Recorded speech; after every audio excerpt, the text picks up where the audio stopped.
Eh bien, bonjour à tous et bienvenue pour un nouvel épisode de Data Wash. Bonjour Baptiste. Bonjour. Bonjour Axel. Salut.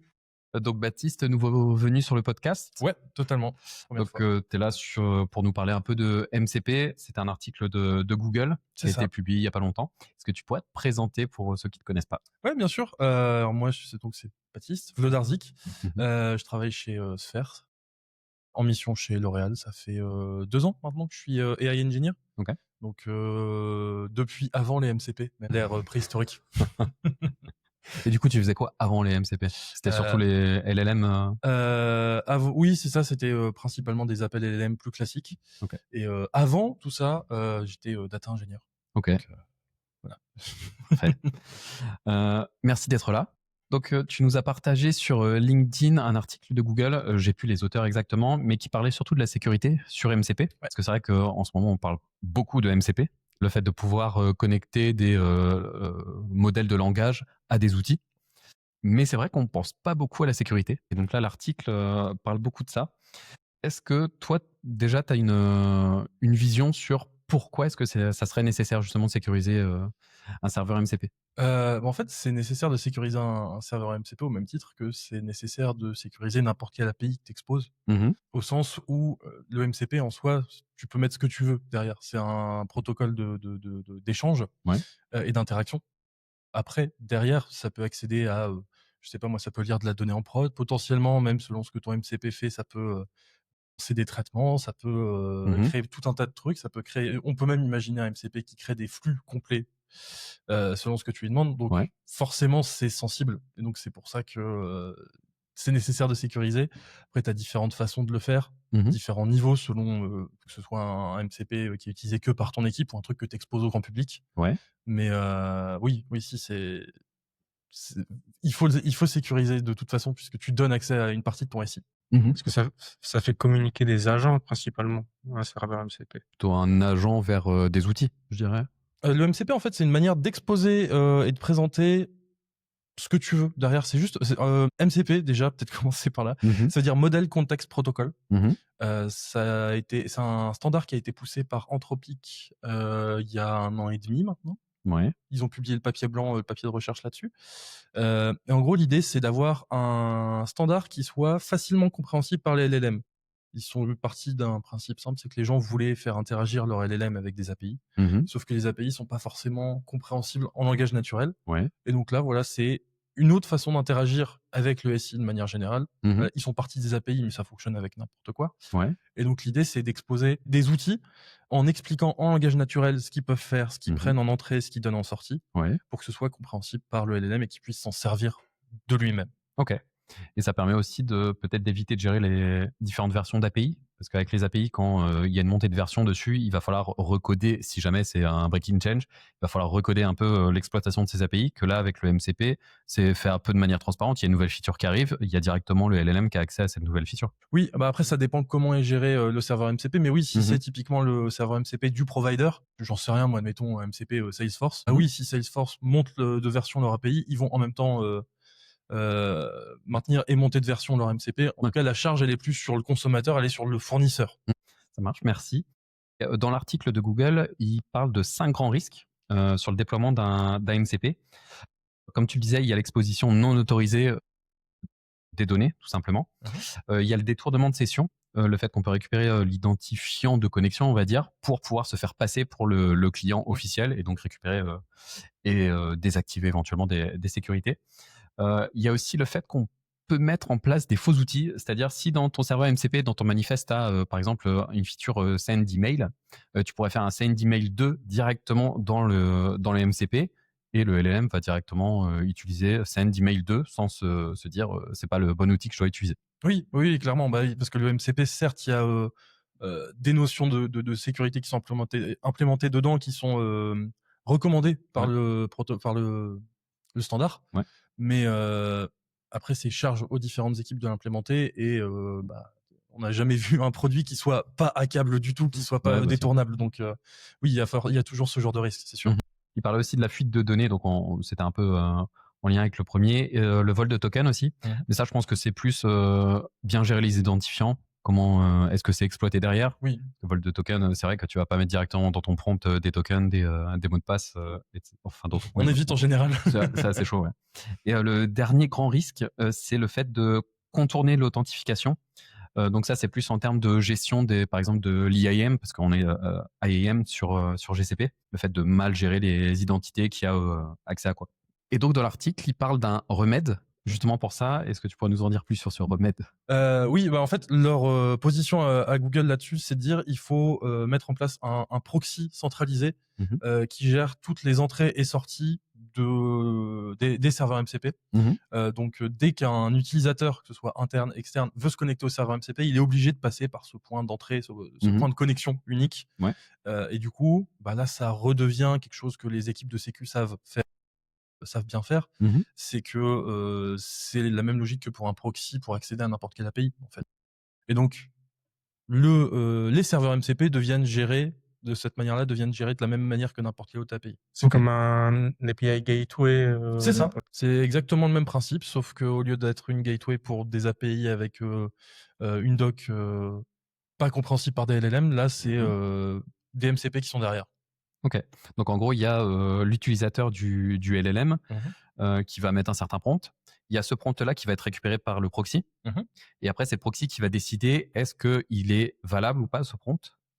Et donc, s'il est valable, il va l'envoyer au serveur MCP. Et donc là, il y a un retour de données. Par contre, s'il n'est pas valable, il bloque l'envoi au serveur MCP. Alors ça, c'est dans l'idéal, dans l'implémentation que Google propose, ouais. Il y a une couche d'assainissement, de nettoyage du prompt, qui utilise, alors chez eux, l'outil s'appelle Model Armor, mais ça peut être n'importe quel guardrail, qui va vérifier que dedans, il n'y ait pas de risque de prompt de jailbreaking, qu'il n'y ait pas de PI, qui va faire tous ces checks-là. Potentiellement, si les checks sont pas validés, renvoyer à l'utilisateur en disant bah non parce que telle raison. Et si tout passe bien, oui effectivement, envoyer au MCP qui a été contacté. Ok. Donc par exemple, il pourrait y avoir dans le prompt désactive la sécurité. Le proxy va récupérer ça, il va se dire là il y a un problème dessus, il va bloquer direct. C'est ça, exactement. Ça marche. Et donc Google dans son article il va proposer plusieurs couches d'implémentation de ce proxy, ou en tout cas plusieurs couches de sécurité. Il va parler de la sécurité en termes de réseau avec c'était Cloud Armor ou c'était non Model Armor. Model Armor. Ok. Donc ça c'est plutôt dans la protection de l'IA, mais il va parler déjà de la sécurisation du réseau pour protéger des attaques DDoS, mais ça je pense que c'est pas spécifique au LLM. Il va parler aussi du load balancer. Il va parler aussi le fait de mettre en place un check d'identité, donc en utilisant le AAM. Il va parler aussi de Google Identity Platform. Effectivement, il va parler de Model Armor. C'est lui qui va analyser le prompt, comme tu le disais. Et à la fin, il parle aussi que sur GCP, on peut utiliser le Secret Manager pour gérer les tokens, pour gérer les identifiants, et aussi utiliser Artifact Registry pour les différentes images, gestion des images du serveur. Bon, ça après, c'est pour mettre un peu en visibilité tous les outils qu'on peut faire aussi tout ce qu'on peut faire sur. Ah oui, évidemment, vu que c'est leur article, ils mettent en avant leurs outils. En conclusion, on pourrait dire quoi? On pourrait dire que c'est indispensable de mettre en place un proxy. Est-ce que c'est indispensable de mettre en place des couches de sécurité? Pas obligatoirement un proxy, peut-être autre chose. Oui, là le proxy, c'est le proxy centralisé, c'est l'architecture qui est recommandée par Google. Maintenant, il n'y a pas une façon de faire les choses. Ça dépend du use case, ça dépend des besoins de l'échelle à laquelle on veut déployer, par exemple. Si on veut déployer, je sais pas moi, 3 serveurs MCP pour une équipe en interne, c'est peut-être un peu too much de se lancer dans ce genre d'architecture. Ça, c'est plutôt pensé pour quelqu'un qui voudrait mettre à dispo du monde entier, qui voudrait vraiment exposer soit à l'échelle de toute une organisation, voire plus. Donc oui, sécuriser l'MCP, oui, parce que ça, c'est une partie comme une autre du SI. On s'imagine pas exposer une API ou exposer, de la data sans sécuriser, sans gérer les accès et compagnie. Je pense que c'est vraiment ça le sujet à l'heure actuelle, c'est que l'industrie est en train de se rendre compte que ah bah oui, c'est une nouvelle partie, mais c'est une partie comme une autre en fait du système informatique. Maintenant, aller jusque là pour c'est valable que pour les grosses équipes, pour les gros. C'est overkill clairement pour une petite équipe qui veut juste exposer son MCP. Jouer avec sa data, faire de l'explo sur ses tables, des choses comme ça, c'est pas forcément utile d'aller jusque là. OK. Et dans plusieurs entreprises, il y a, pas mal d'outils de GenAI qui sont déployés, Mmh. juste avec, une interface, web dans lequel tu peux choisir ton modèle et puis tu peux, prompter, pour échanger de manière sécurisée. Mmh. La manière sécurisée, est-ce que tu sais un peu ce qu'il y a derrière ou pas? Sans parler de MCP là. C'est vraiment, est-ce qu'il y a, une sorte de surcouche? Ton prompt, est-ce qu'il est analysé? Est-ce que tu sais quelque chose par rapport à ça? Bah, encore une fois, ça dépend du niveau de maturité Ouais. des, organisations. L'idée, fondamentale derrière, toutes les boîtes qui lancent leur GPT interne. Ouais. Bah, du coup, moi, je pense à L'Oréal GPT forcément, mais je sais que Mmh mh. chez, Veolia, ils ont Secure GPT, il y a ADO GPT, enfin voilà. Mmh. Tous ces GPT internes-là, l'idée de base, c'était surtout de se dire que les LLM grand public, ChatGPT, Gemini, qui sont accessibles, à des particuliers comme toi et moi, Mmh. quand tu les utilises, dans les conditions générales d'utilisation, il y a la possibilité pour le fournisseur de se réentraîner sur tes données. Ouais. En fait, ça leur fournit, des exemples de conversations réelles sur lesquelles ils vont pouvoir dire: «Ah là, ça s'est bien passé, là, ça s'est mal passé», et forcément les boîtes veulent pas ça parce que tu vas potentiellement, en entreprise discuter de sujets sensibles, Mmh. de sujets dont tu veux pas qu'ils se retrouvent, sur internet, ou en tout cas de, que tu veux pas que ça se retrouve, oui, si. Ouais, le fait que le modèle soit entraîné avec tes données et C'est ça. qu'éventuellement dans une conversation, il les réaffiche. Voilà, et donc en fait, la vague de tous les GPT internes s'est lancée là-dessus parce que tu avais les versions enterprise de tous ces modèles. Ouais. Donc la version Azure, OpenAI qui est hébergée sur Azure, qui est la version enterprise. Ouais. Gemini Enterprise, qui est pas Gemini for Enterprise, qui est pas exactement la même chose. En gros, les modèles enterprise, l'entreprise signait un contrat avec le fournisseur et le fournisseur disait: «OK, je m'engage à ne pas me réentraîner sur vos données». OK. Et donc en fait, c'est parti de là, toute cette vague-là. C'est un genre de NDA, l'équivalent d'un NDA, donc non-divulgation, Agreement. agreement, Agreement, agreement. Il y a un surcoût justement à ça? Le fait que le fournisseur ne se réentraîne pas sur les données? Oui, ouais, c'est pas les Ouais. mêmes tarifications pour les modèles OK. enterprise et les modèles. Après, c'est toujours pareil, si tu t'engages à utiliser, enfin oui, si, il y a des commitments, Mmh. comme pour tous les autres produits. Donc si tu dis je vais utiliser, je sais pas moi, 10 milliards de tokens cette année, il y Mmh. a moyen qu'ils te fassent une ristourne. Non, les tarifications sont différentes. Et donc voilà, c'est parti de là, tout ce qui est Secure GPT et compagnie. Mmh. Et après, selon le niveau de maturité des entreprises, oui, ils ont clairement pu rajouter du nettoyage de prompt, potentiellement des MCP qui sont disponibles de base Mmh. dans l'interface, le changement de modèle facilement, parce que bah, en fait, une fois que tu as créé ton front, Mmh. c'est pas très très compliqué de faire une espèce de garde d'aiguillage derrière pour dire je tape sur Gemini, je tape sur ChatGPT, des choses comme Ouais. ça. Ça, après, ça dépend aussi de l'avancement des boîtes. D'accord. OK. Merci. Pour faire un peu un focus à la fin de pourquoi est-ce que ça concerne aussi les data engineers, tu en parlais à plusieurs reprises, le fait que le serveur MCP peut exposer de la data, Oui. tout simplement. Donc c'est pour ça que ça concerne aussi les data ingénieurs, le fait de mettre en place la sécurité nécessaire, de pouvoir collaborer avec les équipes sécurité, les équipes de ML, Mhm. tout simplement, pour pouvoir mettre en place ce qu'il faut pour que la data soit exploitée de la manière la plus sécurisée possible. Ah oui, clairement. Et juste pour enchaîner Mhm. sur l'utilité de tout ça pour les data engineers, Mhm. non seulement tu as aujourd'hui beaucoup de fournisseurs qui mettent à dispo leur MCP qui peuvent grandement te simplifier la vie. Mhm. Je pense notamment à la partie exploration des Mhm. données. Quand on te donne un use case et que bah, tu connais pas encore les tables, tu connais pas encore l'environnement, tu as aujourd'hui énormément de MCP qui te permettent de faire de l'exploration en langage naturel, Mhm. en demandant juste, par exemple, je sais pas moi, d'expliquer le schéma des tables. Ouais. Potentiellement, on va avoir derrière une requête qui va être faite à un serveur MCP qui va te renvoyer bah, le schéma. Mhm. Et donc le LLM va recevoir tout ce schéma, il va dire ah bah en fait tu as telle table qui dépend de tel truc qui contient je sais pas, là tu as la table des stocks, là tu as la table des ventes, des choses comme ça. Mhm. Euh, et même pour aller plus loin, tu peux avoir des MCP qui, pour ça que la sécurité, ça devient vraiment nécessaire à ce moment-là. Mhm. Tu peux avoir des MCP qui te lancent des requêtes, qui te créent des tables, des choses comme ça. Ouais, effectivement, tu peux les supprimer aussi. Ouais, voilà. Et ça, en fait, tu vas lui laisser cette marge de manœuvre en fonction de la qualité des guardrails de sécurité de l'organisation, j'imagine. Oui, bah après, ça, c'est comme pour tous les outils. Tu fais tes tests d'abord soit sur une sandbox, soit en dev. Tu pries pour que ça casse pas tout. Si ça casse tout, bah juste arrête de l'utiliser. Mais oui, disons que c'est quoi? C'est Replit. Si l'exemple de Replit, il y a quelques mois, nous a appris quelque chose, c'est qu'il faut pas lui laisser les accès en prod. Mhm.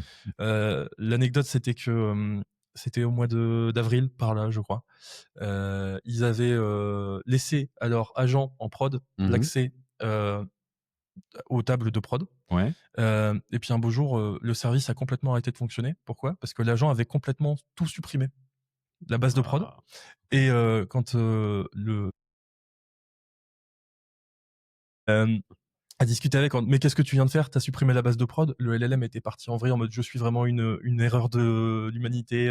Je fais honte à l'espèce des LLM. Wow. Enfin, il était parti en Ok. full hallucination. Merci. Souvent, on parle aussi de la différence entre MCP et API. Est-ce que tu pourrais nous dire ta vision sur la différence entre serveur MCP et API? En fait, un serveur MCP, c'est simplement un protocole d'interaction et d'exposition avec un LLM. Donc derrière, tu peux mettre ce que tu veux, y compris une API. Ok. À l'heure actuelle, la façon dont c'est implémenté, la plupart des serveurs MCP sont des wrappers autour Ok. d'API existantes. Ok, donc en gros, on explique via un manifeste au LLM comment exploiter l'API. C'est ça, exactement. Est-ce que c'est, de mémoire, c'est un arrangement, entre guillemets, entre plusieurs gros acteurs du secteur de data? Il y a entre Google, Amazon. Alors, à la base, le MCP, Model Context Protocol, c'est une proposition d'Anthropic. Et il se trouve que comme c'était plutôt bien foutu, ça a été suivi par tous les autres acteurs. Ouais. Mais de la data, de l'IT en général. Et du coup, on peut enchaîner sur un article qui parle justement de API et de SDK. Ouais, on reste un peu dans le même genre de comparaison. Déjà, le SDK, qu'est-ce que c'est? Je pense qu'on utilise tous le même, le SDK de Google. Pour Google Cloud, la Google Cloud Platform, ouais. Je sais pas si vous en utilisez d'autres de SDK, je veux dire quotidiennement. En tout cas, moi, c'est celui que je connais le plus. Non, pas celui que je suis sur ma machine. Ouais. Donc, on a parlé d'API. Où, en fait, c'est une interface, un contrat entre deux systèmes. C'est notamment utilisé dans l'architecture microservice, Ouais. où au lieu d'avoir un gros monolithe qui fait toute l'intelligence du système, on va avoir un microservice qui s'occupe pas d'une tâche, mais d'une catégorie de tâches et qui peut communiquer du coup avec tout le reste des microservices. Donc c'est une architecture ce qu'on appelle découplée. Et justement, pour que ces services communiquent entre eux, ils utilisent l'API. Souvent, c'est l'API REST, parce que il y a plusieurs types d'API. On va pas rentrer dans le détail, mais il y a SOAP, qui est un peu l'ancienne version de REST, où maintenant REST c'est du JSON assez normé. Je sais qu'il y a du GraphQL aussi, parce que le REST, en fait, on va toujours avoir pour un appel le même résultat avec la même trame. GraphQL, on peut avoir ce qu'on veut réellement, ce dont on a besoin réellement. Donc c'est plus flexible. L'API, c'est un contrat entre deux systèmes, un échange avec un protocole bien particulier. Un SDK, ça va plus loin. On a parlé du SDK, donc Software Development Kit, pour dire le mot complet. Donc c'est un kit d'outils. Par exemple, celui qu'on utilise Google, c'est pour utiliser tous les services Google, donc les bases de données, les API, API Manager. Qu'est-ce qu'on peut utiliser aussi? Des firewalls, des Cloud Armor, des trucs de log, etc. Et pour faire communiquer tous ces services, Google nous met à disposition une manière de faire. Donc avec plein d'outils. Donc ça contient des API, mais ça contient aussi à la française des bibliothèques, même si on dit tous des librairies, de la doc, des outils de debugging.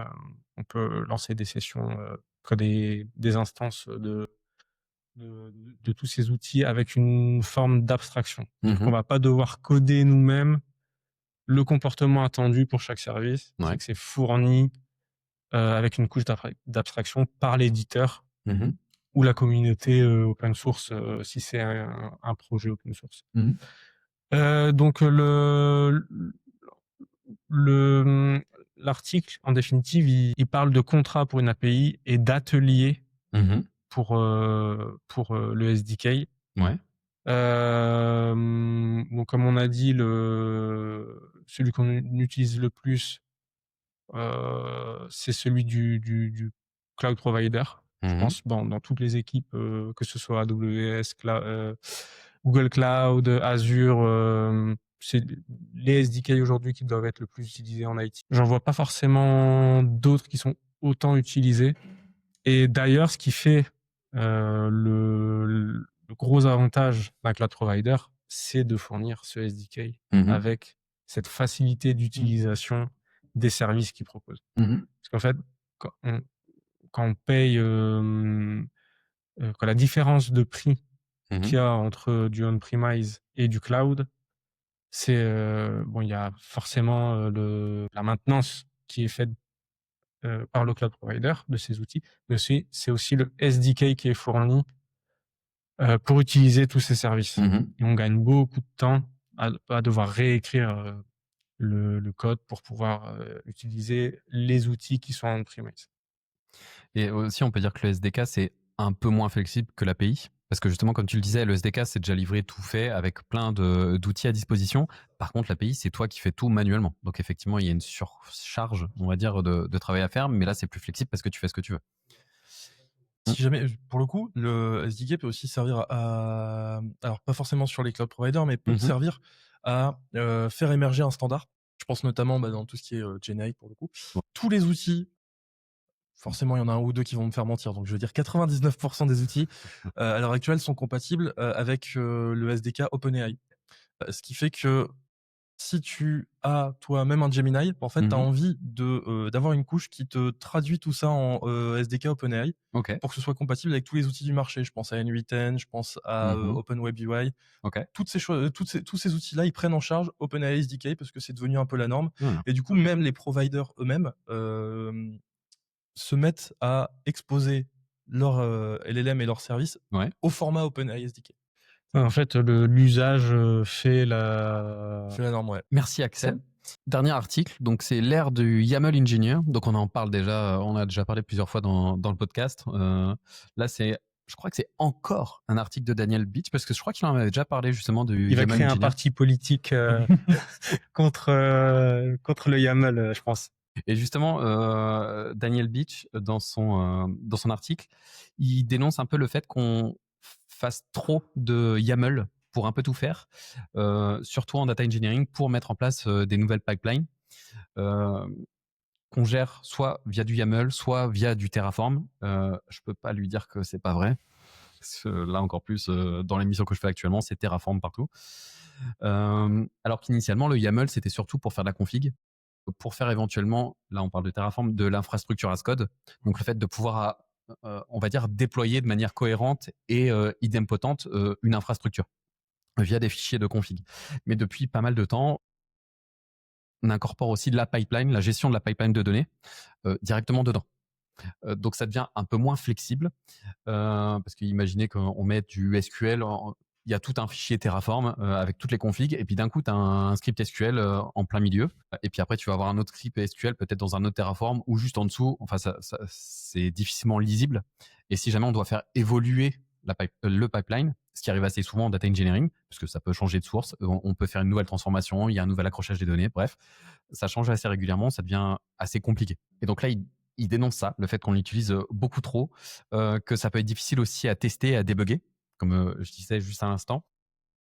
Et Daniel, lui, il dit plus qu'il faut vraiment utiliser le YAML pour l'infrastructure, pour avoir une stabilité dans l'infrastructure. C'était son but initial du YAML. Mais par contre, tout ce qui est code API, SDK, on garde vraiment les outils, on va dire classiques, mais un peu à part. C'est surtout ça. Le fait qu'on utilise du Python, du Spark ou n'importe du SQL, ça c'est pas grave. Mais le fait d'avoir vraiment une logique métier, une logique de traitement des données à côté. Il dit aussi d'un ton ironique, c'est ce que j'ai noté, avec une traduction approximative, que la mode dicte les pratiques. Donc on en parle un petit peu là. Les ingénieurs subissent. Ouais, après, c'est créé par des ingénieurs, ces outils-là aussi. Il y a une caste. Oui, bien sûr. Après, il y a les ingénieurs et les opérationnels, on va dire, ceux qui mettent en place. Donc pour lui, les impacts, le fait de surutiliser le YAML, ça fait perdre de la flexibilité. Le fait de décrire des pipelines dynamiques en YAML, ça alourdit clairement la maintenance. Il y a une complexité accrue, il y a un frein à la créativité. Je trouve que le frein à la créativité, c'est très important parce que depuis l'avènement de l'intelligence artificielle, ou en tout cas des modèles de langage, il y a beaucoup de tâches qui sont automatisables. Mais ce qui reste encore chez nous, on va dire que c'est la créativité, le fait de se dire, ah tiens, on pense à quelque chose, une nouvelle méthode, ce que ne fait pas pour l'instant vraiment les IA. Tout ce qu'ils font, c'est qu'ils partent d'un certain constat, de certaines informations pour éventuellement reformuler d'une autre manière, peut-être de générer des idées, mais générer des idées ne veut pas dire être créatif.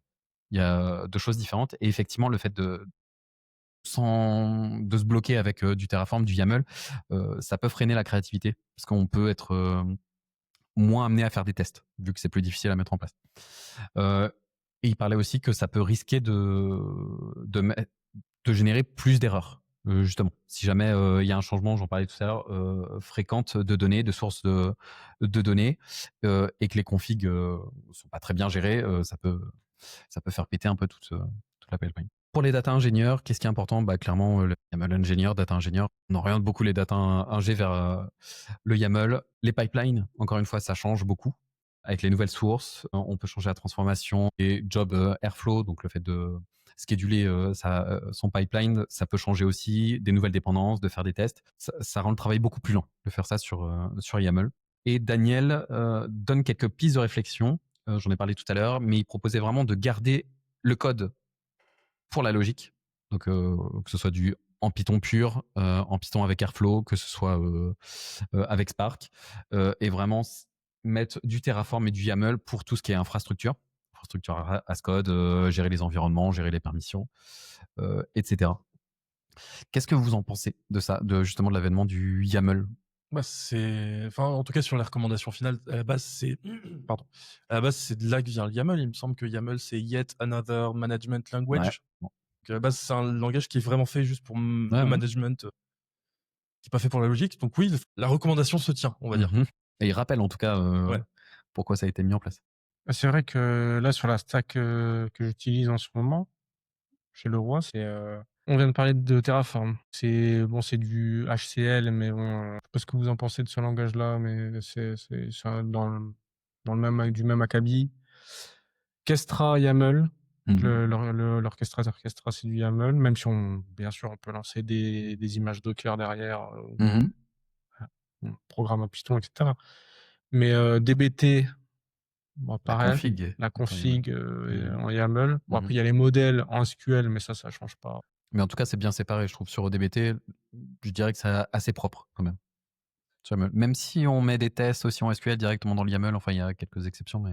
Ouais, il y a quelques exceptions. Je pense qu'aujourd'hui, là, si tu te lances sur une mission en 2000, allez, on est bientôt à la fin, donc 2026, il y aura du YAML, quoi. Et après, je me dis, tant que, par exemple, t'es lead, tu vas utiliser Airflow, qui est du pur Python, pas de YAML.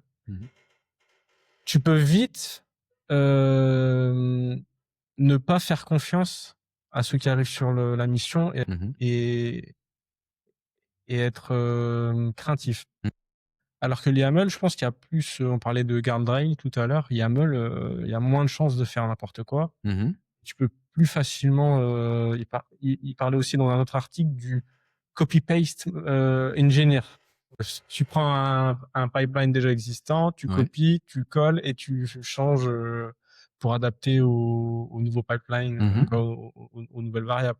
Tu te dis, dans ce cas-là, t'es plutôt rassuré. Après, pour quelqu'un qui veut être ingénieur et se creuser la tête et faire du beau code avec des patterns de développement, etc., les journées, elles vont être longues si tu fais que du YAML. Non, mais c'est vrai, les YAML, c'est pour ceux qui ne connaissent pas, c'est du tiré avec la déclaration de ce que tu veux. Donc, il y a des avantages et des inconvénients, quoi. C'est jamais tout blanc, tout noir. Et en fait, je sais pas aujourd'hui si c'est pas, tu vois, la dose d'avantages et d'inconvénients, j'ai encore du mal à la jauger. Parce que je me dis quand même pour une IA, tu lui fais bouffer du YAML, il est habitué. et il va moins, je pense, halluciner que si tu lui mets un projet avec plein de fichiers Python qui ont été développés avec des manières de développer différentes. Ça dépend après comment tu le setup. Je pense pas que le langage ce soit, enfin surtout sur du Python, je veux dire sur du COBOL, ouais. L'IA, elle a pas eu tant d'exemples que ça pour s'entraîner sur du Python, peu importe tes normes de codage. Si tu setup correctement, je pense pas que l'obstacle ce soit le langage. Mais en termes de logique et de volume dans ce que tu lui donnes, je pense que tu peux moins créer de legacy avec du YAML, notamment parce qu'il y a moins, tu vois, par exemple, Python, il y a eu des breaking change dans le versionning du langage. YAML, il y a beaucoup moins ce phénomène-là. Après, tu as aussi le truc où, vu que c'est un langage déclaratif, il faut bien qu'à un moment, ton compute et ta logique, elle se trouve quelque part. Donc, tu deviens aussi dépendant des couches qui vont te traduire le YAML en pipeline. C'est délicat. Genre, en fait, tu n'as plus la connaissance exactement de ce qui se passe derrière, quelles librairies sont utilisées, enfin, quelle bibliothèque, pardon. Tu perds aussi, je pense, cette compétence-là et cette indépendance-là si tes pipelines sont plus dev en interne, mais que tu utilises... ou alors sont dev en interne, mais par une seule équipe, et après, toutes les autres équipes qui tirent les flux font que du YAML. Mais en tout cas, à l'utilisation, moi qui utilisais par exemple Airflow et Kestra, je préfère largement avoir la main et utiliser Airflow. Après, si tu es en responsabilité avec du SLA sur ton projet, etc., c'est peut-être plus rassurant d'utiliser du YAML si tu as beaucoup de personnes dans ton équipe. Après, le YAML, ça apporte aussi un cadre. Mais effectivement, le fait de mélanger aussi la logique dans le YAML, après, c'est vraiment pour faire tous les tests, pour avoir une bonne lisibilité. Moi, je parlais pas mal de lisibilité. Et quand tu parlais de Kestra, j'ai déjà vu des flux Kestra avec du code Python, du code Java dedans. C'est un truc qui lise. Du JSON. Ouais. Je comprends pas. Bah, au bout d'un moment, en fait, ils veulent le beurre et l'argent du beurre. Ils disent, OK, on va avoir une rigidité avec le YAML. C'est assez rigide quand même, hein. Donc on va faire des strates pour flexibiliser le YAML, et en fait ça devient dégueu, quoi. Faut pas se mentir. Il y a certaines stratégies qui sont utilisées dans du YAML, et au bout d'un moment on comprend plus rien. Eh bien, merci à tous les deux. Si vous avez d'autres questions sur les articles qu'on a traités, si jamais il y a des questions pour toi, Baptiste, on peut te joindre sur LinkedIn, ouais. Sur LinkedIn. Ouais. Donc, n'hésitez pas si vous avez des questions pour Baptiste. Et puis, n'hésitez pas aussi à nous mettre des bonnes notations. Pouce bleu. Exactement, quelle que soit la plateforme, que ce soit sur YouTube, Apple Podcast et Spotify. Et puis, donc, on se dit à une prochaine fois. À bientôt. À bientôt. Salut.